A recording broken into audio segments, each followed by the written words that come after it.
Hola a todos y todas, bienvenidos y bienvenidas. Esta es la guía de intervención MHG para los trastornos mentales, neurológicos y por consumo de sustancias en el nivel de atención de salud no especializada. Yo soy el doctor José Javier Mendoza Velázquez, soy psiquiatra y hoy vamos a hablar de ansiedad, somatización y otros síntomas emocionales que requieren atención y tratamiento.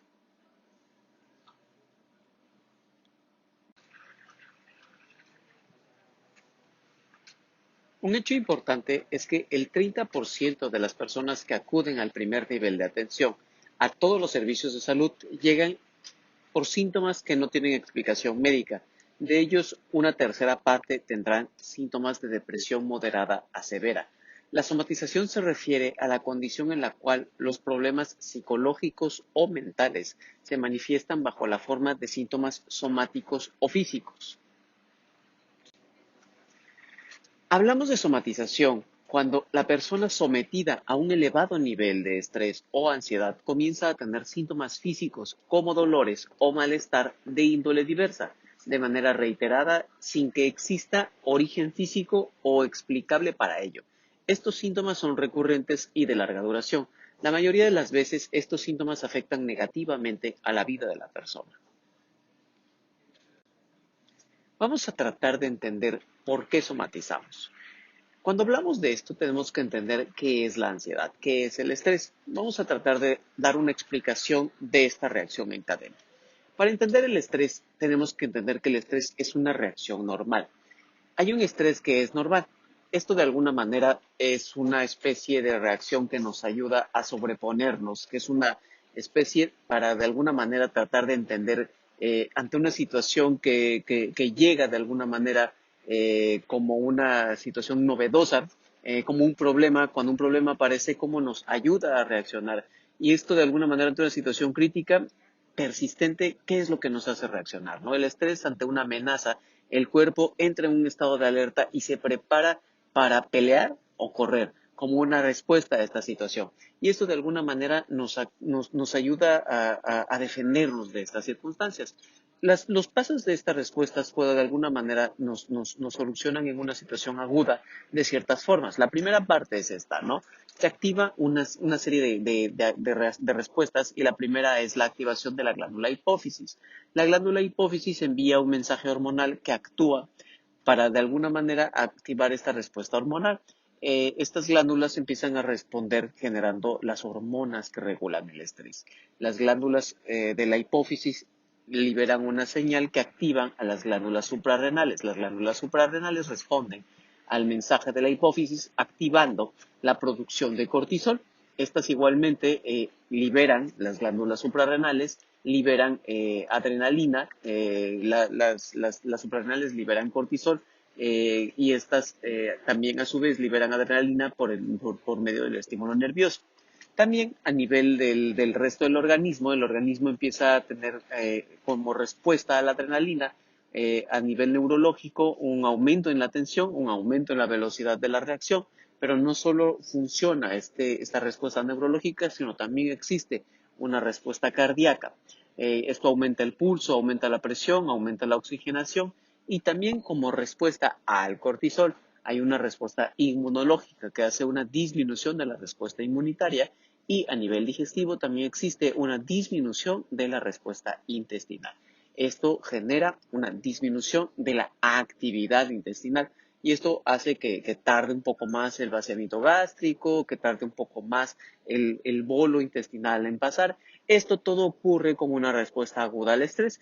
Esto de alguna manera pasa cuando hay una situación súbita, hay una respuesta necesaria cuando algo, un problema sucede, ¿no?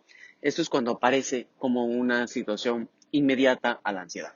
Pero ¿qué pasa cuando ocurre una situación que se dispara y se hace crónica? ¿Qué pasa cuando el estrés se torna crónico? ¿No? Las hormonas del estrés se mantienen en niveles altos de forma continua y el estrés se va aumentando y empiezan a aparecer el riesgo de sufrir enfermedades de forma crónica. Esas afecciones, estas situaciones empiezan a aparecer a lo largo del tiempo y duran durante mucho tiempo. El cortisol se vuelve tóxico y durante el cerebro durante todo este tiempo empieza a responder de manera distinta, ¿no? O sea, disminuye, el cortisol se vuelve tóxico para el cerebro y pues bueno, esto lo que empieza a hacer es que aumenta la ansiedad, la depresión, provoca ataques de pánico, fobias, alteraciones del sueño. Y a nivel inmunológico, la menor actividad inmunológica aumenta la incidencia de infecciones. A nivel cardíaco hay aumento en la presión arterial, el ritmo del corazón cambia, y a nivel digestivo también hay cambios digestivos, aumenta la gastritis, y esto también puede modificar también la respuesta y favorece, ¿no? Los cambios, ¿no? en la motilidad intestinal a largo plazo. Esto a largo tiempo va a generar las modificaciones de la respuesta intestinal y va a generar una gran cantidad de cambios como la colitis. Los síntomas en general van a ir cambiando. La ansiedad extrema con respecto a los síntomas van a irse presentando. Muchos de los cambios asociados a la sensación de la somatización van a irse asociando también a una preocupación porque los síntomas ligeros sean señal de una enfermedad grave. También el acudir al médico para realizarse múltiples pruebas y creer que se necesitan procedimientos, pero no creer en los resultados. También es importante el que muchas personas sienten que el médico no toma los síntomas con la seriedad suficiente o que no ha hecho un buen trabajo para tratar los problemas que presenta. E igualmente pasar demasiado tiempo y energía lidiando con inquietudes médicas o tener problemas para funcionar debido a los pensamientos o los sentimientos y comportamientos sobre los síntomas. Todos estos normalmente es porque uno está depositando mucho tiempo pensando en los síntomas, y esto es una de las causas principales depositadas en cada uno de estos. Es importante cuando nosotros estamos en convivencia con algunas de estas personas entender que necesariamente hay demasiada ansiedad depositada en el síntoma. Cuando nosotros entendemos que la ansiedad sí es necesariamente una de las principales causas de estas circunstancias, nosotros tenemos que devolver un poco la validación no en el síntoma, sino en la ansiedad. Y nosotros tenemos que empezar a ayudar a depositar un poco más la claridad de que la ansiedad puede estar causando esto, pero ayudar a tratar la ansiedad sobre el síntoma nos puede ayudar un poco más a clarificar cómo nosotros podemos trabajar en cada una de estas circunstancias. La primera parte de nuestra evaluación debe partir de excluir las causas físicas. Excluir las causas físicas nos ayuda para nosotros a trabajar en la clarificación de esto.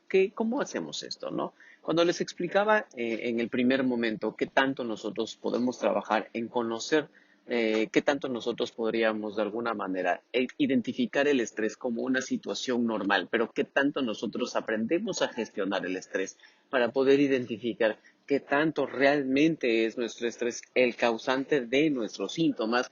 Nosotros podemos excluirlo como causa de lo que nosotros estamos viviendo. Generalmente nosotros no estamos identificando qué tanto el estrés de nuestro día a día y particularmente qué tanto nuestro estrés crónico está causando nuestras enfermedades y qué tanto estamos somatizando nuestro estrés. Nosotros probablemente nosotros podamos identificar y podamos modificar las causas de nuestro estrés crónico. Es igualmente importante identificar los trastornos mentales, neurológicos y por consumo de sustancias que pudieran de alguna manera también estar justificando lo que está pasando. Es importante igualmente que nosotros no tenemos que tener un diagnóstico. Muchas veces padecer de algún síntoma no específico puede ser una de las principales causas de padecer algún, no sé, diagnóstico por somatización o tener simple y sencillamente, pues de repente tener ansiedades, no sé, no es necesario tener un diagnóstico específico, no siempre es lo más importante. Y otra de las cosas muy importantes es siempre descartar depresión como uno de los principales diagnósticos. Muchas veces ante las circunstancias de la vida estamos cursando con síntomas de depresión o de ansiedad. Por algo son las causas más frecuentes de psicopatología hasta el momento. Es importante identificar que existen factores estresantes vitales. Cada vez que nos enfrentemos a situaciones sintomáticas, somáticas, o cada vez que nos enfrentemos a situaciones que cambian nuestra vida, es importante que una de las primeras preguntas a las que nos enfrentemos sea si ha existido un factor estresante vital adverso.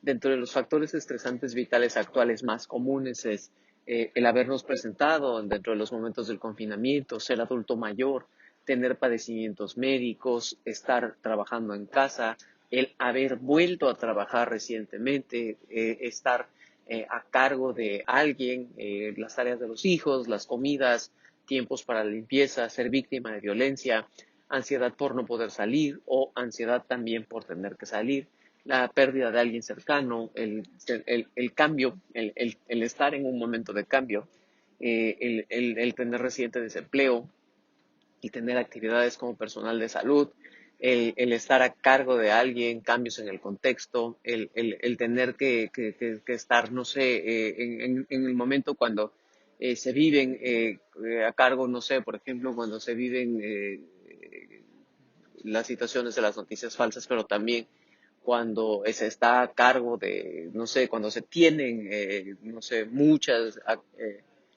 se está vinculado a diferentes tipos de noticias, también es importante. Todo este tipo de eventos vitales adversos se suman como factores estresantes vitales y estas circunstancias usualmente cambian mucho de nuestros eventos vitales y esto puede de alguna manera ser un factor estresante adverso de riesgo para estos síntomas de somatización. ¿Qué podemos hacer como parte de los manejos de este tipo de situaciones? Una de las situaciones más importantes creo que es la comunicación correcta. Es común que nosotros cuando nos enfrentamos a las personas que tienen síntomas de somatización o de ansiedad extrema, ellos busquen pruebas y medicamentos. Y creo que uno de los puntos más importantes es no ofrecer de manera inicial tratamiento, sino tratar de aclarar, brindar la mayor cantidad de información, brindar la mayor cantidad de clarificación antes de ofrecer pruebas y medicamentos. Muchos de nuestros pacientes lo primero que van a tratar de encontrar es pruebas o medicamentos, ¿no? Y lo más importante, sobre todo, creo que es claridad. Es común que los pacientes traten de encontrar mayor claridad en especializaciones y generalmente muchos de los pacientes que buscan clarificación en salud mental buscan la especialización a lo largo del tiempo. Es muy importante que muchos de nuestros pacientes también vienen ya de muchas especialidades. Muchos de estos pacientes ya han encontrado a través de su camino tratamientos por muchas especialidades y pueden ser muy frustrantes. Muchos también nos pueden generar mucha frustración. Les pido mucha paciencia, particularmente a los pacientes que ya vienen de muchas interconsultas, de muchos caminos. Los intentos por ayudar a la persona a veces pueden no ser útiles, pero generalmente los pacientes que vienen de muchas somatizaciones tienden a ser muy frustrantes, ¿no? Entonces, lo más importante es escuchar al paciente que somatiza de manera frecuente. Hay que escucharlo, hay que tratar de identificar desde dónde proviene el síntoma, hay que tratar de escuchar desde dónde ha buscado todas las veces que así ha tratado de encontrar ayuda y hay que tratar de escuchar, ¿no? Porque generalmente todas las personas que nos han tratado de comunicar algo a través de este síntoma, usualmente vienen muchas emociones detrás. Hay que tratar de ayudar a encontrar el origen de esta emoción y hay que tratar de ayudar a la persona que está somatizando, porque generalmente cada persona que somatiza, mucha de la carga de ansiedad que viene detrás de la somatización se tiene que ir comunicando detrás de esto. ¿Cómo podemos construir confianza de todo esto? Creo que vale mucho la pena ir observando cada uno de los siguientes puntos. La primera parte es tratar de no juzgar a la persona por el síntoma, ¿no? Uno de los puntos que a mí me gusta más entender cuando la persona llega es no juzgar a la persona porque me está brindando un síntoma, sino vincularme al síntoma para unirme a la persona. Muchas veces el síntoma es dolor, entonces vamos a llegar a través del dolor para poderme acercar a la persona. Y la otra historia es, a veces el síntoma es muy confuso y a mí me frustra, ¿no? Debo tratar de no juzgarme a mí por frustrarme, sino tratar de vincularme a través del síntoma y no juzgarme a mí por frustrarme. Muchas veces la persona me describe a mí las cosas como puede. O sea, muchas veces ha sido como, es que tengo miedo, ¿no? Pero no es miedo lo que quiere decir, pero es la forma en la que lo puede decir. O sea, trata de no juzgar a la persona, sino de que si el síntoma es la forma en la que lo puede decir, hay que explicarlo. hay que explicarlo con las palabras que la persona lo puede decir. Siguiente punto. Haga que la persona se sienta acogida y aceptada. Creo que eso es uno de los puntos que hemos perdido más en la medicina. La medicina no se trata de que la persona hable como yo quiero que hable. La medicina se trata de que la persona pueda hablar como ella se puede dar a entender. Y uno de esos puntos es eso, ¿no? O sea, tratar de que se escuche como se quiere escuchar. Haga que la persona se sienta acogida y aceptada con las palabras con las que se puede expresar. Siguiente punto.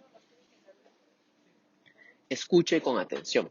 Creo que esto es un punto importante. Hemos perdido en muchos puntos la capacidad de escuchar.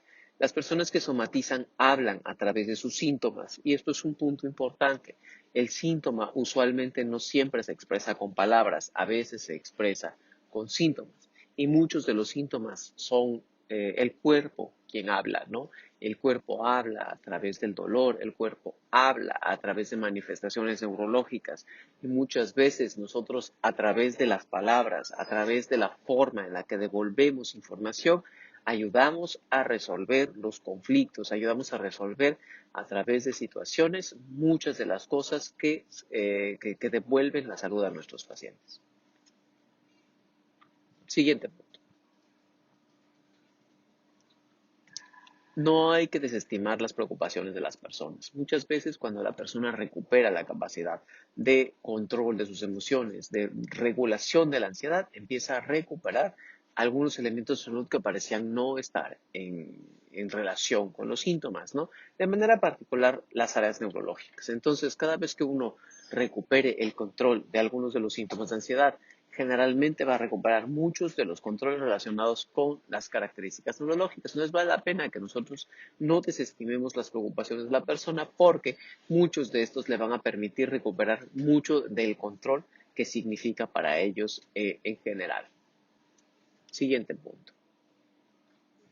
Reconozca que los síntomas son reales. Muchos de los síntomas que nosotros podremos no entender son reales, aun cuando no los comprendamos. Vale la pena que nosotros entendamos que muchos de los síntomas que nosotros podríamos no comprender son reales y no porque nosotros no los podamos comprender o relacionar con alguno de lo que nosotros podemos comprender, no significa que no tengan realidad. Entonces, simple y sencillamente vamos a responder que probablemente no estén relacionados con lo que nosotros podamos entender, pero son reales. Entonces, particularmente aquellos relacionados con contextos neurológicos que no están relacionados con lo que nosotros podamos en este momento entender, no significa que no sean reales. Simplemente están relacionados con algunos estados emocionales que probablemente estén de alguna manera vinculados con lo que en este momento nosotros no podemos relacionar. Sin embargo, con algunos estados de ansiedad o con algunos estados conductuales probablemente se precipitaron. Entonces, si nosotros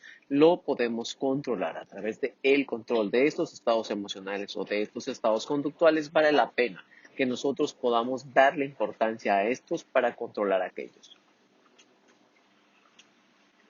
Es importante estar consciente de nuestros sentimientos cuando nos sintamos frustrados y no actuarlos. Muchos de estos pacientes nos hacen sentir frustrados, lo cual no importa, o sea, es importante reconocerlo antes de actuar. Siguiente punto.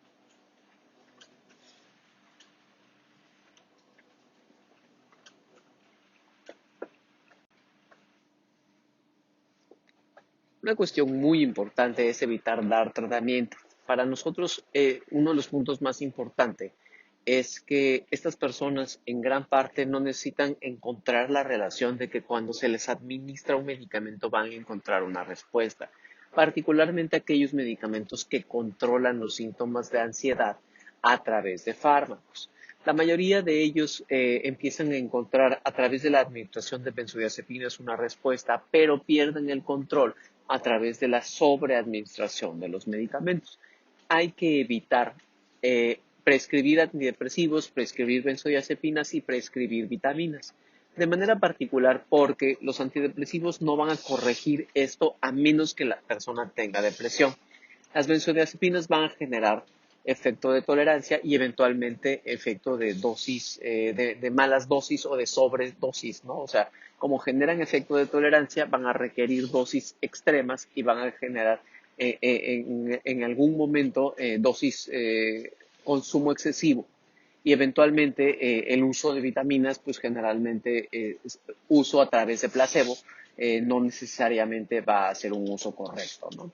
Estos medicamentos usualmente tienen efectos secundarios significativos y contribuyen a la idea de la persona de estar enfermo.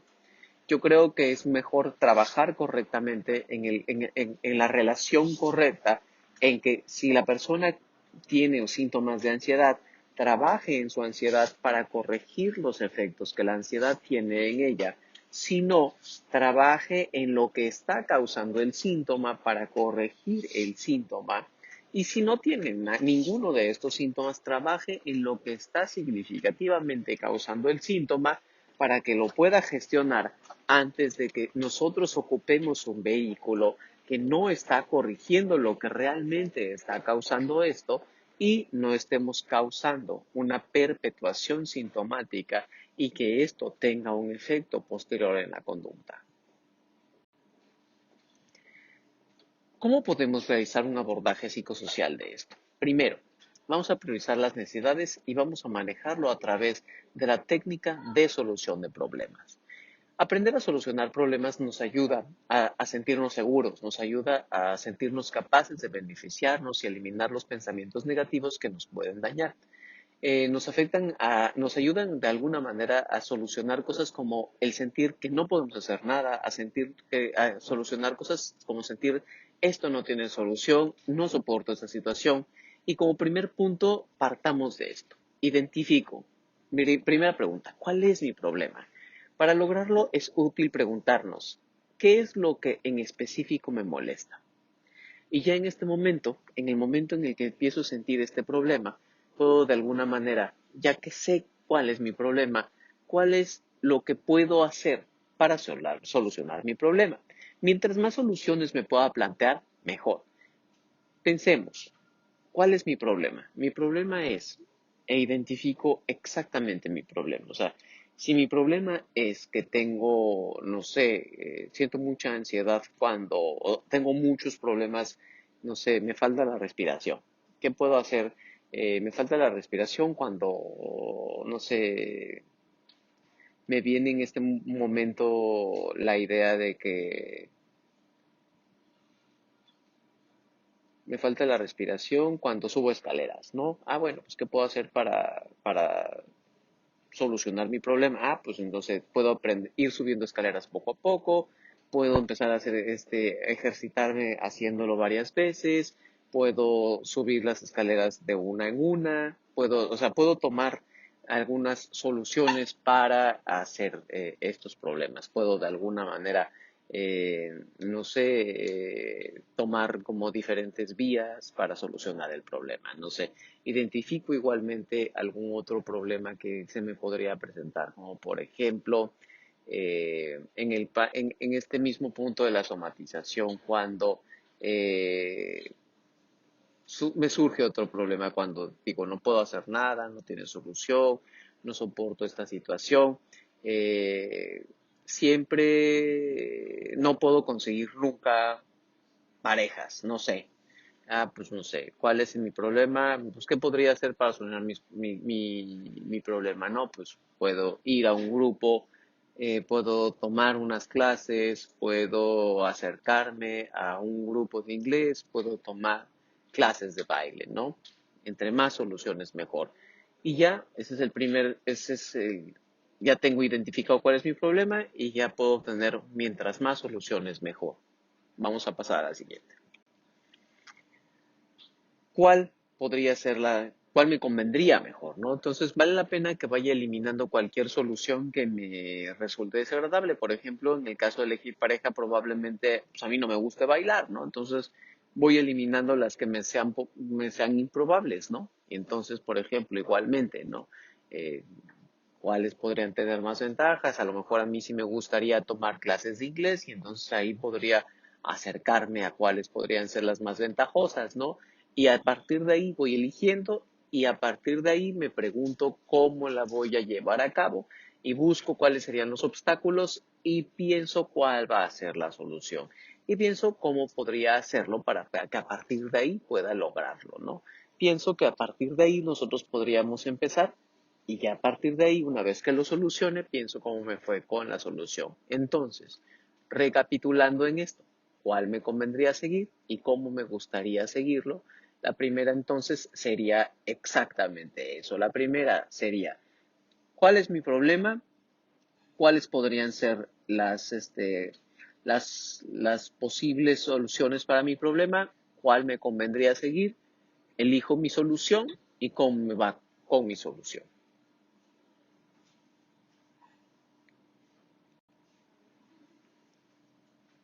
Entonces, otra opción podría seguir cuando ocurre la ansiedad. ¿Qué puedo hacer para quitarme la ansiedad?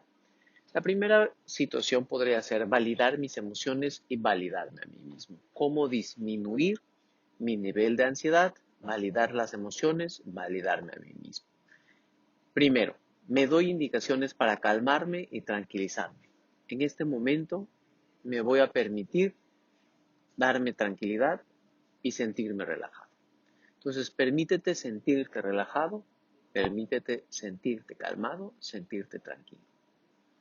Cambia las ideas, controla la ansiedad. Puedes considerar cómo resolver la situación a partir de los siguientes cuestionamientos. Cómo utilizar tus recursos, cómo usar apoyos, cómo no dejarte sentirte vencer por la situación que te aflige.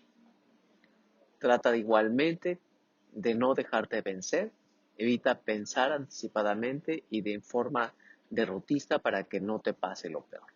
A veces es común que algunas ideas derrotistas puedan utilizarse como señales para que las cosas no se te puedan complicar y para que de alguna manera te puedas preparar y que las cosas de alguna manera no se te compliquen. En muchas ocasiones igualmente nosotros nos podemos relajar imaginando las cosas que nos tranquilizan. Es igualmente importante que nosotros aprendamos a tranquilizarnos a través de ciertas cosas. La tranquilidad mental es muy importante ya que nuestras ideas fluyen a través de cómo nos sentimos y a través de lo que hacemos o en la forma en la cómo actuamos. Esto es importante, no sé, igualmente hasta cuando nosotros queremos dormir, para conciliar nuestro sueño, para darnos tranquilidad, para darnos seguridad, para prepararnos para momentos difíciles. Si nosotros los podemos utilizar como para prepararnos en una situación difícil, es importante que utilicemos todas nuestras conductas útiles y esto vale la pena cuando nosotros de alguna manera tengamos algunas cosas. Creo que esto puede ser un ejercicio importante, imaginarnos las cosas que nos tranquilizan. O sea, cuando nosotros ya aprendimos a utilizar estos momentos, vale la pena que siempre los tengamos. Vamos a intentarlo. Imaginen en este momento que están ustedes en un lugar que es tranquilo, que les hace sentir tranquilos, que están a gustos, que están calmados, pero imagínense con el mayor detalle. Imagínense que están en ese lugar que en algún momento ya estuvieron con el mayor detalle. O sea, imagínense toda la frescura del lugar, con mayor detalle todo el paisaje, el movimiento, toda la textura. Imagínense todo el color, el olor, el sonido, la sensación debajo de sus pies, el, el aire en sus orejas, el frío en su nariz, cómo les toca el sol. Imagínense todo, a qué huele, imagínense cómo suena en sus oídos. Imagínense cómo es ese lugar, cómo se van alejando cada vez más de todo. Imagínense cómo es ese lugar cada vez más tranquilo, cómo cada vez se escucha menos gente, cómo cada vez hay menos cosas, cómo procuras tu cuerpo, cómo procuras tu salud, cómo cada vez te sientes menos cansado, cómo cada vez te sientes con más bienestar, cómo cada vez tus músculos están más flojos, cómo cada vez tu cuerpo está más listo para descansar. Imagínate cómo cada vez estás más listo para estar más profundamente descansado. Imagínate cómo tus músculos se sienten cada vez más relajados. Imagínate cómo te vas acostando cada vez más relajado. Imagínate tu cuerpo cada vez más calientito. Imagínate más tranquilo, sin nada de dolor, más saludable, con tus emociones en control. Imagínate validándote a ti mismo. Imagínate validándote, respirando profundo. Imagínate con tus sentimientos y esas sensaciones agradables. Imagínate en ese lugar contento, capaz de entenderte con todos esos conocimientos. Imagínate preparado ante esas situaciones. Imagínate así recostado. Imagínate en ese momento capaz de estar contento contigo mismo. Imagínate, esto es parte del programa de satisfactores cotidianos para usuarios con dependencias a sustancias adictivas. Espero que en estos momentos igualmente te pueda ser útil y pues bueno, igualmente si te es útil es parte del programa de satisfactores cotidianos y lo puedes recuperar a través de estos. Otra experiencia útil puede ser la siguiente. En el uso de los sentidos te pido por favor que cuando también te quieras relajar para evitar que la ansiedad te gane, puedes utilizar la siguiente experiencia. Te pido que lleves a ti el uso de tus sentidos. Trata de llevar tu atención a tu tacto. Piensa en tus manos. En este momento cierra tus ojos y lleva toda tu atención a tus manos. Y toma tus manos entre ellas y siéntelas. Toma tus manos, siente tus manos y trata de sentir tu tacto. Toma tus manos y de alguna manera trata de sentir tu tacto entre ellas. Sin soltar tus manos, trata de ser consciente sin abrir tus ojos. Trata de sentir tu olfato. ¿A qué huele?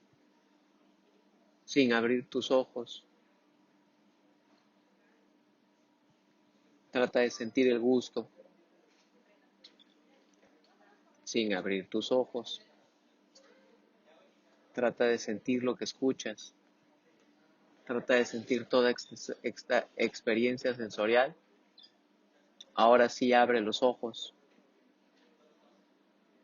Trata de sentir todos tus sentidos. Cuando de alguna manera puedas tratar de hacer una experiencia sensorial, puedes aislar todos tus sentidos. Cuando quieras hacer una experiencia sensorial, trata de aislarlos uno a uno. Si estás en algún lugar donde puedas aislarlos, solo aísla uno.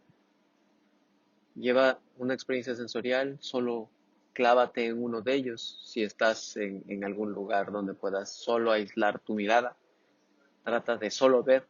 Lleva tu mirada a donde puedas ver. Si hay la posibilidad de que puedas ver a través de algo, solo ve. Trata de cambiar solamente en eso. Ve un paisaje, ve el cielo y trata de ver. Trata de solo clavarte en tu mirada y ve todo lo que puedas ver. Trata de eliminar todo lo que puedas y trata de ver. Trata de cambiar todos esos pensamientos y ve. Elimina todo lo que te está distrayendo y solo trata de ver. Pero si eso no te distrae, si eso te distrae, trata de agregar otro sentido y trata de palpar la experiencia sensorial del tacto y ve la textura. Y si la textura igualmente no es suficiente, trata de sentir. Consigue un olor, un aceite de menta y puedes tratar de agregar una experiencia sensorial para que utilices tus sentidos y eso te pueda ayudar a experimentar y disminuir también tu ansiedad. Es importante también cuando nosotros estamos trabajando en nuestra experiencia para de alguna manera disminuir todo el impacto de la ansiedad, tratar de Y, pues evaluar el apoyo familiar y el apoyo social. Identificar e involucrar a los miembros más solidarios de la familia según sea apropiado y promover la participación en grupos de autoayuda o de apoyo familiar. Para trabajar en estos grupos también es importante los siguientes puntos. Uno, reconocer que los síntomas son reales. Esto ayuda a construir confianza. Es importante pedirle a la persona que explique los síntomas con algunas preguntas. Para que la persona tiene que entender que los síntomas de alguna manera deben ser como clarificados, porque el síntoma debe tener un origen. Y para que la persona se ayude a encontrar el origen, algunas preguntas pueden ser útiles, como ¿qué podría causar esto que usted está sintiendo? Siguiente pregunta. Explicar que el dolor puede estar relacionado con las emociones debido a las hormonas que las están liberando. Pregunte, ¿hay problemas en su vida que podrían estar causándole estrés? Estos síntomas empezaron con relación a la pandemia por COVID-19. Estos síntomas ya le habían pasado con anterioridad. Evitar pruebas de manera particular, referencias y medicamentos innecesarios. Se podría contribuir a la idea de las personas que están enfermas. Creo que eso es muy importante. O sea, si nosotros insistimos en las pruebas, vamos a contribuir en la idea de la enfermedad. Incluso aun cuando los resultados sean normales, no hay que desestimar el síntoma. Y sobre todo hay que aclarar esto en la persona, ¿no? O sea, esto pasa mucho con la enfermedad mental. La mayoría de las enfermedades mentales tienen pruebas normales. Y esto es una situación normal porque la mayoría de todos estos permanecen en resultados pues umbrales o subumbrales, ¿no? Entonces, creo que eso es una situación normal. La mayoría de todos los resultados van a ser normales. Entonces, vale la pena que esto quede así, ¿no? O sea, aun cuando pase esto, no hay que desestimar los síntomas, ¿no? Los síntomas no son lo que nosotros estamos buscando. Entonces, vale la pena que trabajemos en si el síntoma requiere ayuda, hay que ayudar a la persona, no al resultado, ¿no? Hay que tratar de aclarar todo esto y devolverle ayuda a la persona porque es a la persona a la que nos debemos. ¿Qué hacemos en el seguimiento? Como siempre, el seguimiento es esencial. En el seguimiento la persona podría de alguna manera ser un poco distinto y ya desarrollarse un poco más como un trastorno por depresión, como un trastorno de ansiedad, y esto de alguna manera podría continuar sin diagnóstico, ¿no? Y pues si esto de alguna manera ya se desarrollara como un diagnóstico, pues ya lo trataremos como corresponde y si no, continuaremos en este mismo seguimiento. Los seguimientos regulares ayudan a la persona a continuar con mayor seguridad y a generar confianza. En el seguimiento lo más importante es lo siguiente. Debemos continuar preguntando por el estado de salud, por los síntomas, continuar explorando los estresores psicosociales, discutir los problemas e intercambiar ideas sobre las soluciones. Debemos continuar trabajando sobre otros posibles recursos disponibles, evaluar los progresos según sean necesarios y, en caso necesario, referir. Si no hay otra mejoría, si no hay alguna situación o si considero que por alguna razón, aun a pesar de todo lo que yo he hecho, requiere una situación especializada o la familia considera que yo necesito, que la persona o me solicita a una persona más que requiera un tercer nivel, lo canalizaré a un tratamiento más intensivo. Creo que el acompañamiento, particularmente en los tratamientos por somatización o en las ansiedades que somatizan, principalmente siempre es la solución. Pero si por alguna razón en alguna de estas situaciones o las complicaciones de los síntomas son muy graves, tendrá que canalizarse al siguiente nivel.